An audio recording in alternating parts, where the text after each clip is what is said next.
경호의 박수 돌려드릴까요?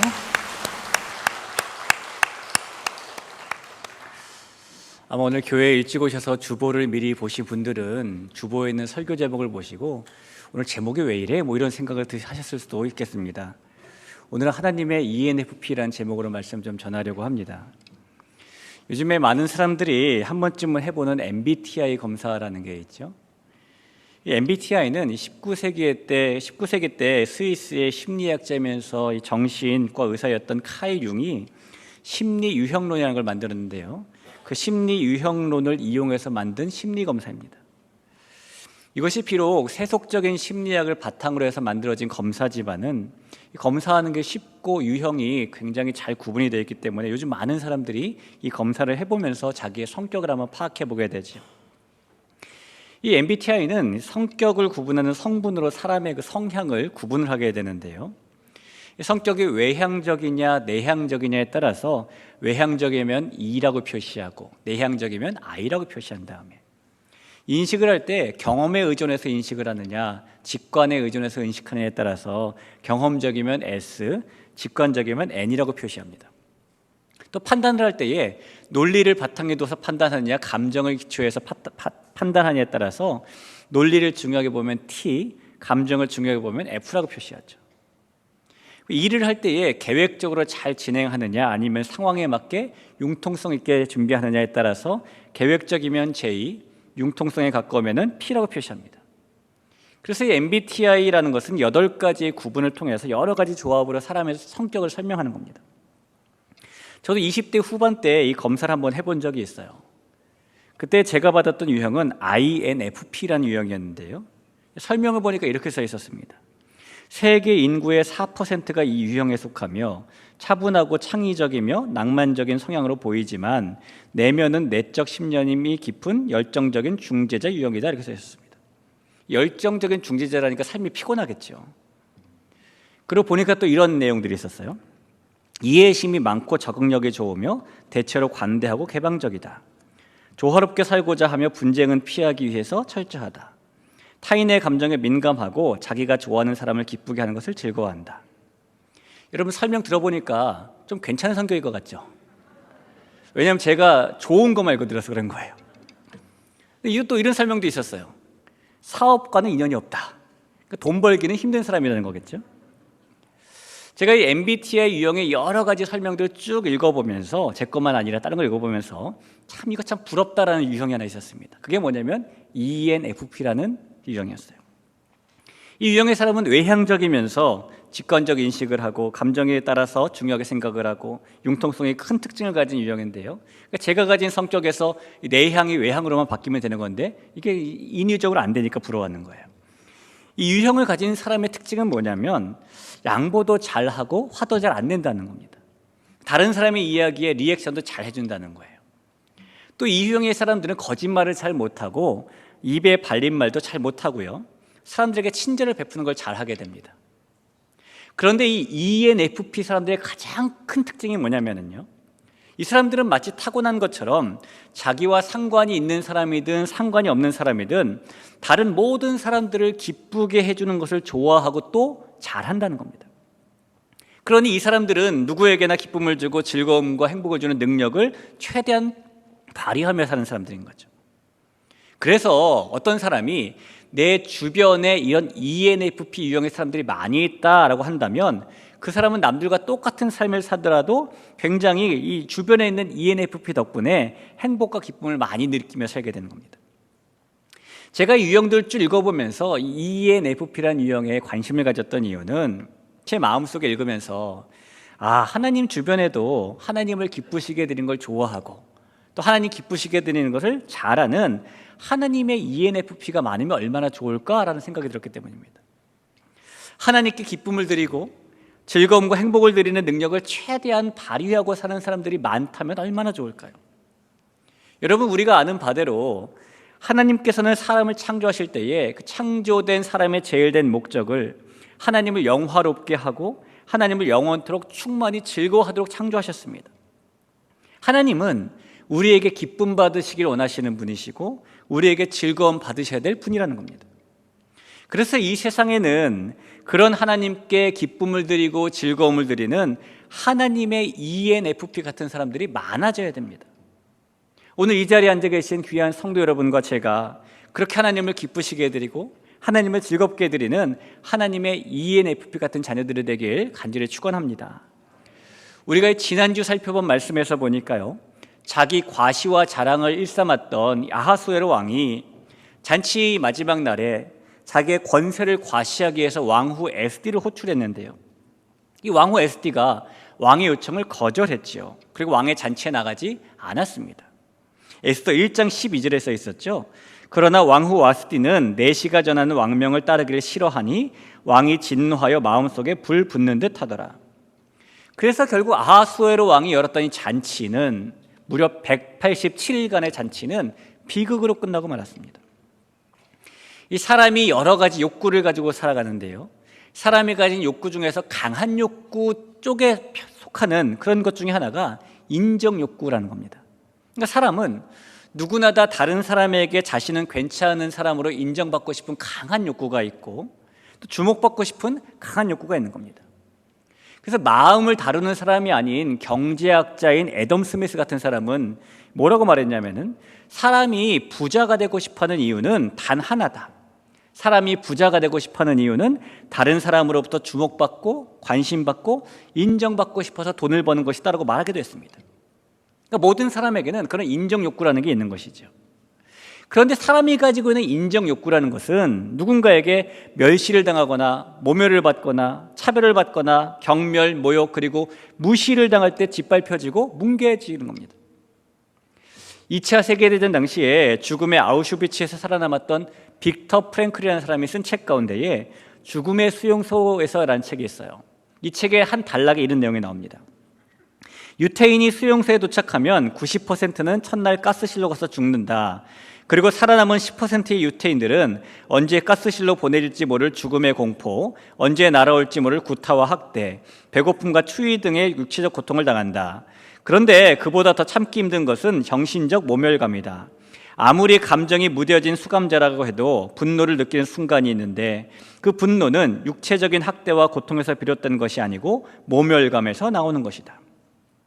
이 사람은 인정 욕구가 있는데 모멸당하고 무시당하면 그 인정 욕구가 굉장히 큰 상처를 받게 되고요, 이 쉽게 치유되기 힘든 이 상처 때문에 결국 분노로 이어지는 삶을 살게 된다는 겁니다. 이런 모든 사람이 그렇겠지만 특히 여자분들도 많이 그렇지만 남자들이 이런 번에 더 민감한 편이죠. 남자들이 무시당하는 걸 많이 못 참는 편입니다. 어떤 남편이 퇴근을 하고 집에 들어왔더니 아내가 들어온 남편을 본체만체 하지도 않고 소파에 누워서 TV만 계속 보고 있었습니다. 남편이 한마디 하는 거죠. 어떻게 사람이 집에 들어왔는데 본체만체야? 아침에 나갈 때도 쳐다보지도 않더니 너무한 것 아니야? 그때 아내가 여전히 시선은 TV에 맞춰놓은 채 남편에게 이렇게 말하는 겁니다. 월급이라고는 쥐꼬리만큼 받아오면서 꼴에 또 대접을 받고 싶나 보네? 이러는 거죠. 여러분, 그러면 남편은 무시당했다고 생각하겠죠? 그 무시당함이 상처로 바뀌게 되고 분노로 바뀌게 되고 결국 부부 사이와 가정 생활은 조용할 날이 없게 되는 거 아니겠습니까? 실제로 많은 부부가 내 배우자에게 무시당했다는 이유 때문에 이혼에 관련된 법률 상담을 많이 받을 정도로 사람은 무시당할 때에 상처받고 분노하게 되어 있습니다. 사랑하는 성도 여러분, 우리가 다른 사람들을 대할 때에 그 사람이 누구든지 존경과 격려로 대해야 하는 것이지 모멸과 무시로 대해야 되는 것은 아닙니다. 왜냐하면 그 사람도 하나님의 형상을 따라 지음받은 사람이기 때문인 거죠. 그 사람을 존경할 만한 어떤 다른 이유를 찾지 못한다 할지라도 단 하나의 이유, 그 사람이 하나님의 형상대로 지음받았다는 그 단 하나의 이유 때문에 우리는 모든 사람을, 특히 우리의 가정에 있는 가족을, 또 우리의 영적인 공동체인 영적인 가족들을 존중해야 되는 것입니다. 예수님께서 우리에게 그러셨던 것처럼 이 땅에 있는 모든 사람들을 존경과 격려로 대할 수 있는 우리 대길교회 모든 성도들 되시길 간절히 소원합니다. 자, 아하수에로 왕은 그렇게 아내에게 무시를 받았어요. 마지막 잔칫날에 그래서 굉장히 분노를 했습니다. 다른 사람도 아니라 자기의 아내 때문에 모든 신하들이 모인 자리에서 또 수산성에 많은 백성들이 모인 자리에서 그렇게 모멸을 당한 아하수에로 왕은 이 일을 그냥 넘어갈 수가 없었죠. 그래서 궁중의 법도를 잘 아는 사람들을 불러서 이 일을 어떻게 할지 물어보게 됩니다. 그들의 이름이 성경에 나와 있는데요, 에스더 1장 14절에 보니까 그때의 왕에게 가까이 하여 왕의 기색을 살피며 나라 첫 자리에 앉은 자는 바사와 메대의 7 지방관 곧 가르스나와 세달과 아드마다와 다시스와 메레스와 마르스나와 무무간이라 라고 써 있습니다. 여러분, 이 말씀에 보면은 이 사람들의 이름이 나열되기 전에 이들을 어떻게 표현하고 있냐면 이 사람들은 왕의 기색을 살피는 사람들이었다라고 말하고 있어요. 이 왕의 기색을 살핀다는 원어적인 의미는 그냥 단순히 왕을 자주 만나는 최측근이라는 의미입니다만, 저는 우리말 성경에 왕의 기색을 살폈다라는 의미가 더 잘된 번역이라고 보고 있습니다. 왜냐하면 이 기색을 살핀다는 것은 표정을 읽는다라는 것이잖아요. 표정을 읽는다는 것은 그 사람의 기분이 어떤지 신경을 쓴다는 겁니다. 이 왕의 측근에 있던 이 신하들은 항상 왕의 눈치를 보면서 내가 이런 말을 해가지고 잘못해서 왕이 기분이 나빠지면 어떡하지? 나에게 벌을 내리면 어떡하지? 이렇게 생각하는 사람들이었죠. 그러니까 페르시아의 고관대적이었던 7명의 이 지방관들은 항상 그렇게 자기들의 왕의 기분을 살피면서 기분이 상하지 않도록 귀에 듣기 좋은 말만 하는 그런 사람들이었던 겁니다. 한 나라의 왕은 대부분 자기중심적인 경우가 많이 있죠. 왜냐하면 왕이 이렇게 말하면 이런 모양으로 되고 저렇게 말하면 저런 모양으로 되는 경우가 많기 때문입니다. 이 아하수에로 왕도 마찬가지였어요.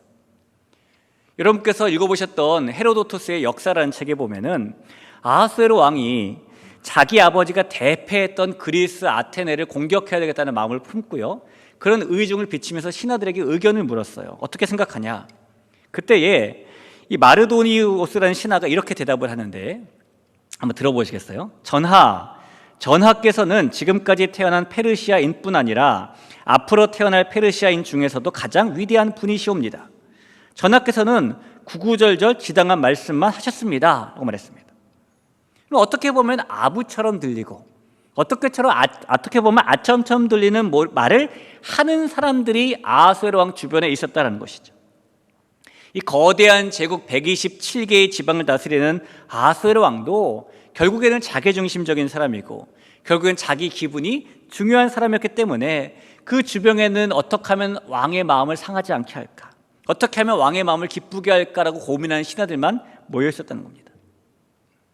인간관계론으로 유명한 데일 카네기라는 사람이 말하기를 모든 사람은 이렇게 인정욕구가 강하기 때문에 가능하면 논쟁하려고 하지 말고 모든 사람을 지켜 세우라라고 말했는데요, 이 에스더서에 나오는 아하수에로 왕의 신하들, 그들은 그렇게 왕의 기색을 살피면서 아하수에로 왕을 지켜 세우기만 하면서 그의 기분이 상하지 않고 기쁘게 만들려고만 애썼던 사람들입니다. 그런 사람들에게 오늘 왕이 이 왕후 와스디에 대한 처분을 어떻게 해야 할지 법률적인 조언을 물은 거예요. 그런데 여러분, 상식적으로 생각해봐도 왕이 잔치 중에 했던 무례한 요구를 왕후가 거절한 사건에 대해서 어떻게 해야 되는지 법률에 명시하고 있을 리가 만무했겠죠. 그래서 이 신하들은 아하수에로 왕에게 법률적인 조언을 한 것이 아니라 왕의 기분을 풀어주기 위한 대답을 하게 됩니다. 그들이 왕의 기색을 살펴보니까 이 일은 법으로 해결할 문제가 아니구나, 이 일은 왕의 분한 마음을 풀어주어야 되는구나 라는 것을 알았기 때문입니다. 그래서 무무간이라는 신하가 왕후 와스디는 임금님께만 잘못한 것이 아니라 모든 지방관들과 페르시아 모든 백성들에게 잘못한 것입니다라고 일을 확대시키죠. 그게 오늘 16절 말씀입니다. 무무간이 왕과 지방관 앞에서 대답하여 이르되 왕후 와스디가 왕에게만 잘못했을 뿐 아니라 아하수에로 왕의 각 지방의 관리들과 뭇 백성에게도 잘못하였나이다. 그리고 왕후를 폐위시켜야 된다라고 주장했어요. 19절도 한번 볼까요? 왕이 만일 좋게 여기실진데 와스디가 다시는 왕 앞에 오지 못하게 하는 조서를 내리되 바사와 메대의 법률에 기록하여 변개함이 없게 하고 그 왕후의 자리를 그보다 나은 사람에게 주소서라고 말합니다. 왕후가 폐위된다는 것은요, 이제 자식이나 남편이나 혹은 미래에 대한 모든 희망을 빼앗긴 채에 조용하게 비극적인 생활을 하게 되는 것입니다. 왕후였다가 하루아침에 왕의 그 하렘에 있는 수많은 여인들 중에 하나가 되는 것인데, 게다가 무무관의 주장에 의하면은 왕 앞에 다시 오지 못하게 하자 그랬으니 이 여인은 이제 폐위가 되면 한 번도 왕을 만나보지 못하고 쓸쓸하게 거기서 죽어가야 되는 여인이 있는 거예요. 한 여인의 삶이 그렇게 비참한 상황이 됨에도 불구하고 무무관은 지금 아하수에로 왕을 기분 좋게 해주고 그를 기쁘게 만들기 위해서 왕의 가려운 곳을 긁어주고 있는 겁니다.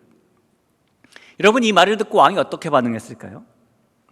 이런 책임이 있는 자리일수록 듣기 좋은 말보다는 득이 되는 말을 들어야 되는 것이잖아요. 그런데 아하수에로 왕은 그러지 않았습니다. 21절을 보시죠. 왕과 지방관들이 그 말을 옳게 여긴지라 왕이 무무관의 말대로 행하여 라고 말합니다. 왕이 너무 그 말을 듣고 기분이 좋아졌다는 겁니다. 왕이 기분이 좋아지니까 이번에 옆에 있던 다른 신하들이 자동적으로 무무관의 그런 계획에 박수갈채를 보내게 되었어요. 그렇게 무무관을 비롯한 아하수에로 왕 주위에 있던 신하들은 한낱 사람에 불과한 자신들의 왕을 기쁘게 하려는 그런 사람들이었다는 겁니다. 사랑하는 성도 여러분, 그러면 이 무무관과 페르시아 신하들이 그렇게 기쁨을 주고 또 왕에게 또 기쁨을 주면 아하수에로 왕은 기쁨이 정말 충만하게 될까요? 그 다음 일을 보면 또 그렇지도 않아요. 와스티가 폐위가 되었습니다. 그리고 얼마의 시간이 흘렀는데요, 아하수에로 왕이 분노의 마음이 좀 사그러들자 자신이 왕후 와스티에게 저지른 일을 생각을 하게 되었다는 겁니다. 그게 2장 1절이죠. 그 후에 아하수에로 왕의 노가 그침에 와스티와 그가 행한 일과 그에게 대하여 내린 조서를 생각하거늘이라고 말합니다. 생각했다는 말이 떠올렸다, 기억했다는 말이 아니잖아요. 후회가 되었다라는 그런 의미입니다.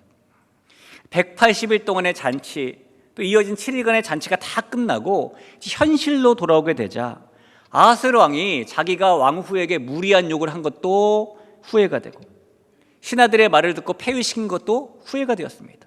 근데 신하들 입장에서는 난리가 난 거예요. 만약에 왕이 내가 그때를 후회한다, 그때 나를 부추겨가지고 왕을 폐위하자고 한 사람들이 누구냐? 라고 하면 신하들은 곤란해지는 거겠죠. 그러나 이번에도 이 신하들은 자신들이 섬기는 왕을 잘 알고 있었습니다. 어떻게 해야 아하수에로가 기뻐하는지를 알고 있었다는 겁니다. 그래서 성급한 결정을 내린 것을 후회하는 이 아하수에로 왕을 기분 좋게 만들기 위해서, 기쁘게 만들기 위해서 한 가지 제안을 합니다.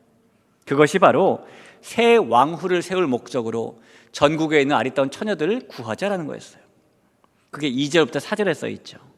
왕의 측근 신하들이 아뢰되 왕은 왕을 위하여 아리따운 처녀들을 구하게 하시되 전국 각 지방의 관리를 명령하여 아리따운 처녀를 다 도성수산으로 모아 후궁으로 들여 궁녀를 주관한 내시 해계의 손에 맡겨 그 몸을 정결하게 하는 물품을 주게 하시고 왕의 눈에 아름다운 처녀를 와스티 대신 왕후로 삼으소서 하니 왕이 그 말을 좋게 여겨 그대로 행하니라. 여러분, 이 말씀에서 이 신하들이 지금 왕 앞에서 강조하고 있는 내용이 뭔 것 같습니까? 이 2절과 3절과 4절에 각각 한 번씩 총 3번 반복되고 있는 말이 있죠. 아리따운 처녀라는 말입니다. 이 20살이 넘은 장성한 아들이 어느 날 엄마에게 엄마, 내 여자친구 생겼어 라고 말을 합니다. 그 말을 들은 엄마는 그때부터 아들에게 폭풍 질문을 하기 시작하죠. 나이가 몇이냐? 여자친구 이름이 뭐냐? 직업이 뭐니? 교회는 다니니? 거기서 끝나지 않고 집안은 어떤 집안이니? 부모님은 뭐 하신다니? 학교는 어딜 나왔니? 엄마는 아들이 여자친구에 대해서 궁금한 게 참 많이 있습니다.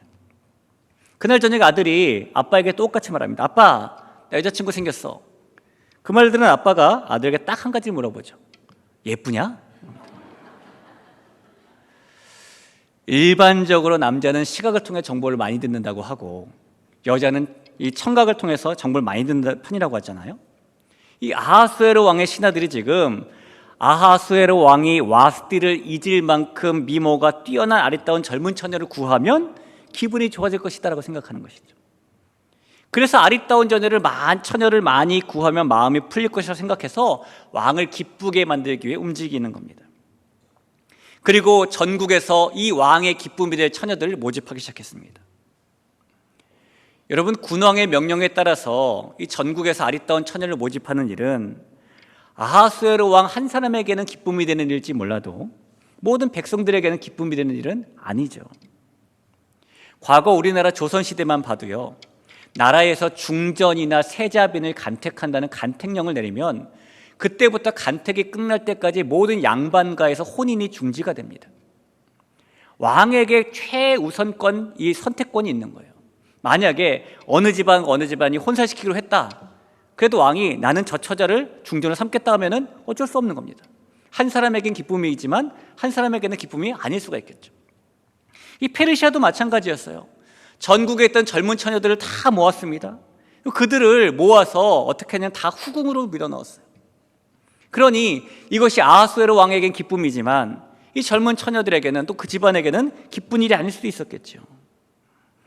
와스디를 대신할 왕후를 뽑는다면 이미 왕의 하렘에 있는 수많은 후궁들 중에서 한 명을 세워도 되는 것이잖아요.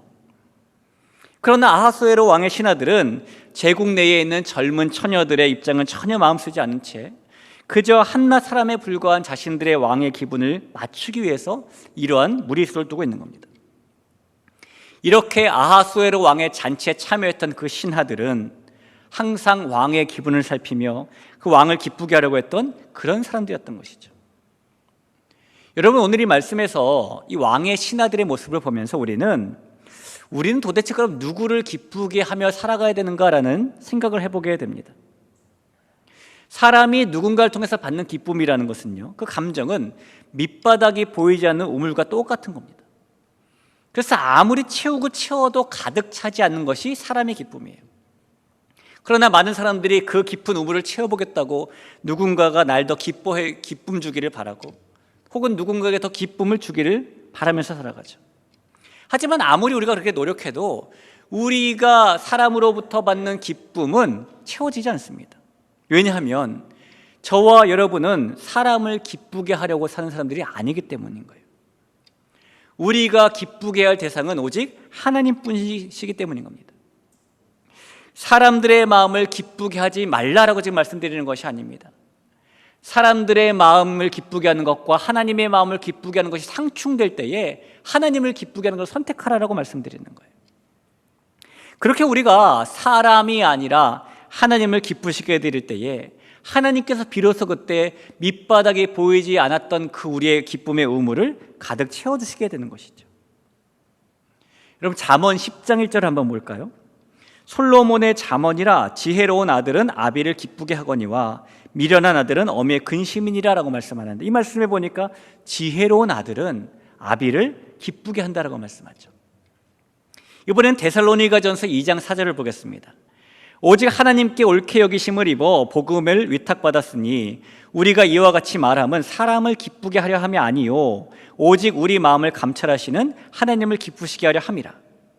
복음을 위탁받은 사람은 사람이 아니라 하나님을 기쁘게 하려고 그것을 위탁받았다라는 겁니다. 여러분, 하나님의 자녀인 저와 여러분은, 복음을 위탁받은 저와 여러분은 우리에게 하나님 나라 잔치를 열어주신 그 하나님을 기쁘게 해야 되는 줄로 믿습니다. 우리가 그렇게 하나님을 기쁘게 해드리고 살아가면은 하나님은 그냥 있지 않으셔요. 성경에 보면은 하나님을 기쁘시게 했던 사람들이 받았던 수많은 은혜들이 기록되어 있는데요, 먼저 사도행전에 보니까 기도를 하러 예루살렘 성전에 올라갔던 베드로와 요한이 나면서부터 한 번도 걷지 못했던 사람을 예수님의 이름으로 일으켜 세우는 기적을 보여주었습니다. 그때 그 일 때문에 모여든 많은 사람들에게 베드로와 요한이 예수님을 전하기 시작했는데요, 예수님을 전하자 그들은 곧 대제사장의 무리에게 체포가 되어서 신문을 받게 되었죠. 하지만 대제사장의 무리가 베드로와 요한에게 아무리 꼬투리를 잡으려고 해도 그들의 눈앞에 기적을 경험하고 두 발로 걷게 된 사람이 바로 있었기 때문에 그 기적 자체는 부정할 수가 없었어요.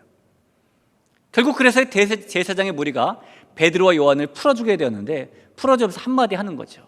내가 지금은 풀어주지만 너네 다시는, 두 번 다시는 예수의 이름으로 뭣도 가르치지 말고 예수의 이름으로 뭐도 하지 마 라고 말했습니다. 여러분, 그때에 베드로와 요한이 이렇게 말했답니다. 사도행전 4장 19절입니다. 베드로와 요한이 대답하여 이르되 하나님 앞에서 너희의 말을 듣는 것이 하나님의 말씀을 듣는 것보다 옳은가 판단하라. 우리는 사람을 기쁘게 하는 사람들이 아니라 하나님을 기쁘게 하는 사람들이다라고 지금 말하고 있는 것이죠. 근데 그 뒷부분에 보면 무슨 일이 일어나냐면은 이 일 후에 예루살렘 교회 성도들이 은혜를 많이 받았어요. 그래서 이 일후에 성도들이 자기의 밭과 집을 팔아서 판 재산을 사도들의 발 앞에 두었고, 그때부터 재산을 갖다가 가난한 사람들에게 나눠주면서 예루살렘 교회에 가난한 사람들이 없어지게 되고, 그 교회가 더욱더 부흥하는 역사가 일어나게 된 것입니다. 사랑하는 성도 여러분, 저와 여러분이 하나님을 기쁘시게 해드리는 그런 삶을 살아가면 하나님께서는 우리 각자의 인생과 우리의 가정과 우리 교회에 부흥을 주신 줄 믿으시기를 바랍니다. 이 베드로와 요한뿐만이 아닙니다. 이번에 출애굽기에 보면은 이스라엘 백성들의 수가 많아질 것을 걱정했던 바로가 어느 날 히브리 산파인 십브라와 부하를 불러서 히브리 여인이 만약에 아들을 낳으면 다 죽이라라고 명령했죠. 그러나 이 산파 십브라와 부하는 그 바로의 명령을 어기고 이 아들들, 히브리 여인들이 낳은 아들들을 죽이지 않았습니다. 그 이유가 출애굽기 1장 17절에 있어요. 그러나 산파들이 하나님을 두려워하여 애굽 왕의 명령을 어기고 남자 아기들을 살린지라. 그들은 바로를 기쁘게 해주기보다는 하나님을 기쁘시게 해드리기를 선택했던 것입니다. 그 결과 이 산파들은 하나님께 은혜를 입은 사람들이 되었다죠. 출애굽기 1장 20절을 볼까요? 하나님이 그 산파들에게 은혜를 베푸시니 그 백성은 번성하고 매우 강해지니라. 뿐만 아닙니다. 노아도 아브라함도 요셉도 모세도 다윗도 다니엘도 예수님의 제자들도 성경에 나오는 무명의 수많은 그리스도인들도 모두 사람이 아니라 하나님을 기쁘시게 하려고 삽니다. 사랑하는 귀한 성도 여러분, 저와 여러분이 그렇게 사람이 아니라 하나님을 기쁘시게 해드리는 삶을 살면 하나님께서 우리들 가운데에 은혜를 부어주신다는 것을 믿으시기를 축원합니다. 사도 바울은요, 이런 고백을 한 적이 있어요. 갈라디아서 1장 10절 한번 볼까요? 이제 내가 사람들에게 좋게 하랴 하나님께 좋게 하랴 사람들에게 기쁨을 구하랴 내가 지금까지 사람들의 기쁨을 구하였다면 그리스도의 종이 아니니라. 이 효도하는 자녀는 부모가 기뻐하는 것과 부모가 싫어하는 것을 구분해서 행동하겠죠. 부부도 마찬가지입니다. 각각의 남편과 아내가 무엇을 기뻐하고 무엇을 싫어하는지를 잘 알고 행동합니다. 종도 마찬가지라는 겁니다. 주인이 무엇을 기뻐하고 무엇을 기뻐하지 않는지를 잘 분별하여 행동하게 됩니다. 어느 날 공자가 제자들을 모아놓고 이렇게 물었대요. 이 짧은 인생에서 사람을 가장 만족시킬 수 있는 것이 무엇이겠느냐라고 물었더니 제자들이 하나같이 대답을 합니다. 건강이면 만족됩니다. 아닙니다. 어진 친구가 있으면 진짜 재산이니까 만족됩니다. 아닙니다. 화목한 가정이 우선입니다. 한참 그 말을 듣던 공자가 이렇게 대답했다죠. 사람을 가장 만족시키는 것은 내가 가르친 사람이 가르친 그대로 행하며 사는 것을 보는 일이다 라고 말했답니다. 여러분, 공자는 기독교인이 아닙니다. 그러나 하나님도 비슷한 마음 아닐까요? 하나님께서 말씀하시고 하나님께서 은혜 주신 그 사람이 하나님이 원하시는 대로 행하며 사는 것을 보는 것, 하나님이 가장 기뻐하지 않으시겠습니까? 예수님을 믿고 따르는 사람들은 하나님의 가르침을 받아서 하나님께서 원하시는 대로 하나님을 기쁘시게 해드리는 그런 사람들입니다. 귀한 하나님의 자녀이신 대길교회 성도 여러분, 제가 오늘 말씀 시작하면서 앞서 말씀드린 이 성격 유형, 이 ENFP의 특징 기억하십니까? 다른 사람을 기쁘게 해주기를 좋아하고 잘한다는 것이 ENFP의 특징이었어요. 다른 사람에게 기쁨을 주기 위해서 능력을 바라며 산다는 것이 그들의 특징이었습니다. 저와 여러분은 누군가의 ENFP가 되되 사람을 기쁘게 하기 위해 온 힘을 쓰는 사람의 ENFP가 아니라 하나님을 기쁘시게 해드리기 위해서 하나님께 온 힘을 쓰는 그런 하나님의 ENFP가 될 줄로 믿습니다. 우리 대길교회 모든 가족들이 그렇게 하나님께 기쁨을 드리는 주님의 ENFP가 될 간절히 축원합니다. 우리가 그렇게 살고자 하는 가장 고상한 동기와 삶의 목적을 가지고 살길 다시 한번 소원하며, 우리가 무슨 결정을 내릴 때에도 이것 하나님이 기뻐하실까? 라는 관점을 결정을 내리고, 우리가 무슨 말을 할 때에도 이거 하나님이 기뻐하실까라고 말하고, 우리가 모든 일에 하나님의 승인, 하나님의 인정, 하나님의 칭찬이 있을 것을 물어보면서 살아갈 때에, 그래서 우리가 하나님의 마음을 기쁘시게, 하나님의 마음을 속 시원하게 해드리는 사람의 종이 아니라 그리스도의 종으로 하나님의 ENFP로 살아가는 우리 대길의 모든 가족 되길 다시 한번 축원합니다. 우리 그런 마음 가지고 같이 한번 이 시간에 찬양할까요? 나 주님의 기쁨 되기 원합니다라는 고백으로 같이 한번 찬양하죠. 나 주님의 기쁨 되기 원하네. 나 주님의 기쁨 되기 원하네. 내 마음을 새롭게 하소서. 새 부대가 되게 하여 주사. 주님의 빛 비추게 하소. 내가 원하는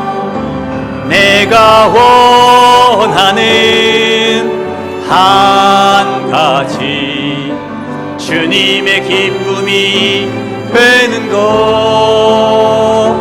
내가 원하는 한 가지 주님의 기쁨이. 한 번 더 고백할까요? 나 주님의 기쁨 되기 원하네. 나 주님의 기쁨 되기 원하네.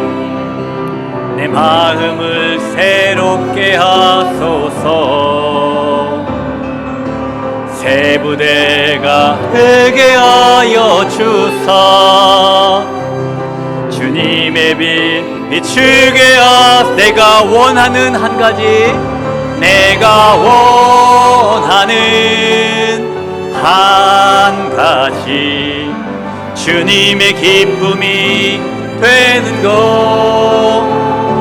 내가 원하는 한 가지 주님의 기쁨이. 내가 원하는 한 가지. 내가 원하는 한 가지 주님의 기쁨이 되는 것. 내가 원하는 한 가지 주님의 기쁨이 되는 것. 우리 말씀을 기억하며 합심해서 한번 기도할까요? 오늘 말씀 가운데 들었던 이야기, 또 찬양으로 고백했던 이야기가 우리의 이야기가 되길 간절히 바라며 나아갑니다. 하나님, 나는 다른 그 누구가 아니라 하나님을 기쁘시게 해드리는 사람이 되길 원합니다. 하나님, 내가 원하는 것 단 한 가지는 다른 것 아니라 주님의 기쁨이 되길 원합니다. 하나님, 내가 이것이 하나님이 기뻐하실까라는 기준을 두고 이 땅의 삶을 살아가면 하나님을 기쁘시게 해드리는 사람이 되며 하나님이 찾으시는 주님의 ENFP가 될 줄로 믿습니다. 하나님, 나를 통해 기쁨 받아주시고 기쁨 받으신 하나님께서 은혜 주신 것을 만나며 살아갈 수 있도록 허락해 주세요. 그런 마음 가지고 같이 합심해서 한번 기도하겠습니다. 기도합니다.